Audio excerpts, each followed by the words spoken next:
இந்த மாங்காய் சீசனில் இந்த ஒரு ரெசிபியை செஞ்சு பாருங்கள். அப்புறம் ரொம்ப ஃபீல் பண்ணுவீங்க, ஐயோ இதை அடிக்கடி செய்யாமல் விட்டுட்டோமே அப்படின்னு.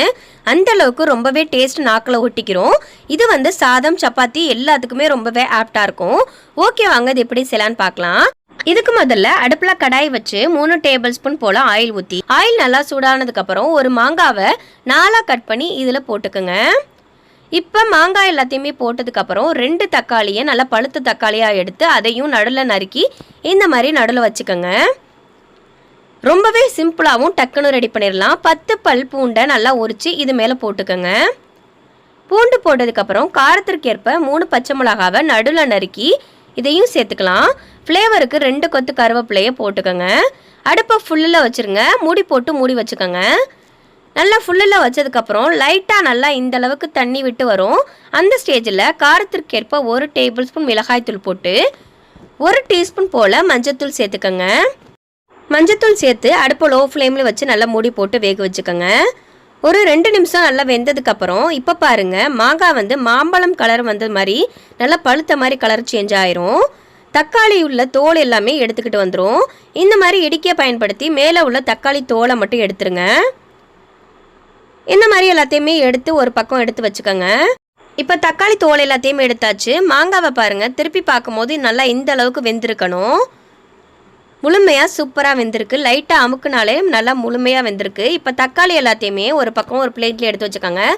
தக்காளி, பூண்டு, அதே போல் பச்சை மிளகாய் எல்லாத்தையுமே ஒரு பக்கம் எடுத்துகிட்டு லைட்டாக மாங்காவை 2 பக்கமும் வேகிற அளவுக்கு நல்லா திருப்பி விட்டுக்கோங்க.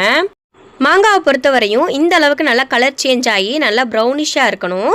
அப்போ தான் இந்த ரெசிபியை பொறுத்த வரையும் சூப்பராக இருக்கும். இப்போ மிக்சி ஜாரில் நம்ம எடுத்து வச்சுருக்க தக்காளி, பூண்டு, பச்சை மிளகாய் எல்லாத்தையுமே சேர்த்துக்கோங்க. மாங்காய் இந்த அளவுக்கு சூப்பராக வந்துருச்சு. லைட்டாக அப்படி ப்ரெஸ் பண்ணாலே வரும் பாருங்கள், மாம்பழம் மாதிரி. இந்த மாதிரி மெத்தடு வர்ற அளவுக்கு நல்லா ஸ்லோ ஃப்ளேம்லேயே வச்சு நல்லா வேக விடுங்க. இப்போ மாங்காயில் உள்ள தோல் மட்டும் நீக்கிட்டு பழத்தை எல்லாத்தையுமே இப்போ போட்டுக்கலாம். இப்போ எல்லாமே போட்டதுக்கப்புறம் இப்போ 1 கைப்பிடி அளவு பெரிய வெங்காயத்தை நறுக்கி இதில் சேர்த்துக்கோங்க. நீங்கள் சின்ன வெங்காயம் கூட சேர்க்கலாம். இது கூடவே ஃப்ளேவருக்கு கொஞ்சமாக மல்லித்தலை போட்டுக்கோங்க. சூப்பராக இருக்கும் டேஸ்ட்டு. 1 டீஸ்பூன் போல் உப்பு போட்டுக்கலாம். இதை ரொம்ப நைஸாக அரைக்கக்கூடாது, லைட்டாக கொரகொரப்பாக இருக்கணும். நல்லா இந்த அளவுக்கு கொரகொரப்பாக இருக்கணும். இந்த மாதிரி மெத்தடில் செஞ்சு வச்சுக்கிட்டோம் அப்படின்னா சாதம், சப்பாத்தி, தோசை எல்லாத்துக்குமே ஆப்டாக இருக்கும். நான் இன்னைக்கு பருப்பு சாதத்தோட நல்லா காரசாரமாக நல்லா புளிச்சுக்கிட்டு இனிச்சுக்கிட்டு ரொம்பவே டேஸ்டான இந்த மாங்காய் சம்மந்தியும் வச்சு சாப்பிட்டு பார்த்தேன். டேஸ்ட்டு வேற லெவலில் இருந்துச்சு. கண்டிப்பாக வீட்டில் செஞ்சு கொடுத்தீங்க அப்படின்னா உங்களை ரொம்ப பாராட்டுவாங்க.